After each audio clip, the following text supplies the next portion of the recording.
Ang protestanteng reformasyon usa ka relihiyosong kalihukan sa ika-16 nga siglo nga mihagit sa awtoridad ug mga gawi sa simbahang Romano Katoliko nga misangpot sa pagkatukod sa protestantismo usa ka dakong sanga sa Kristyanismo ug sa sukaranan nga pag-usab sa relihiyoso, political ug sosyal nga talan-awon sa Europa. Nagsugod kini ni adtong 17 sa dihanggang monghe nga Aleman nga si Martin Luther nagpatik sa iyang 95 ka thesis nga nagprotesta sa korupsyon sama sa pagbaligya sa mga indulhensya ug nagpasiugda sa kaluwasan pinaagi lamang sa pagtuog sa Biblia. Isip labing taas nga awtoridad, usa ka kalihukan nga paspas nga mikailam.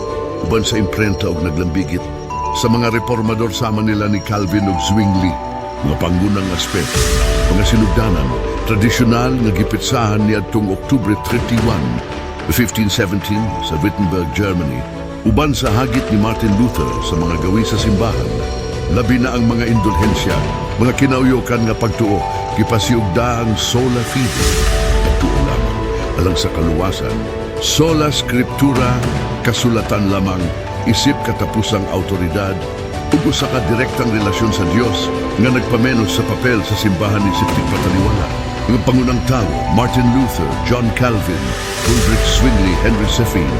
Epekto, relihiyoso na bayan ng kasagpang, Kristyanismo ngadto sa Katolisismo ug daghang mga denominasyon sa Protestante, Luteranismo, Calvinismo, Anglikanismo ug uban pa.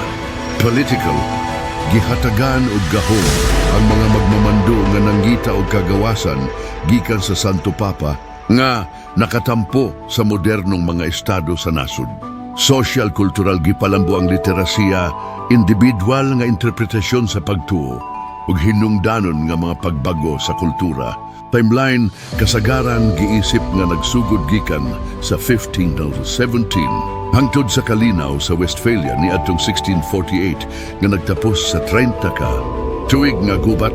Usa ka panagbangi nga nagikan sa mga kalainan sa relihiyon, mga hinungdan ug konteksto. Korupsyon, kaylap nga pagsaway sa gituhan nga korupsyon ug mga pag-abuso sulod sa simbahang Katoliko, mga indulhensya, ang praktis sa pagbaligya ug mga sertipiko aron makunhuran ang oras sa purgatorio. Usa ka dakong hinungdan, printing press, gitugotan ng paspas nga pagkailap sa mga ideya sa reformista, matod niining video sa kasaysayan.